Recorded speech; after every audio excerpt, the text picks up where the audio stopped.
dreht. Wechsel der Hände. Er dreht.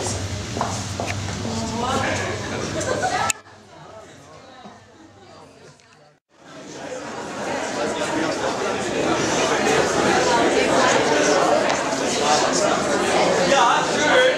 Wir haben noch genug Zeit. Wir haben noch eine kleine, schöne Figur. Ein bisschen ein anderer Stil. Das haben wir so ein bisschen mit der Hüfte, mit dem das auch üben, weil gerade diese kombinierten Bewegungen, die Hüfte läuft und die Arme machen was anderes, klappt nicht von Anfang an. Das muss geübt werden, damit die Hüfte eben natürlich läuft, wie automatisch, und dann klappt es auch.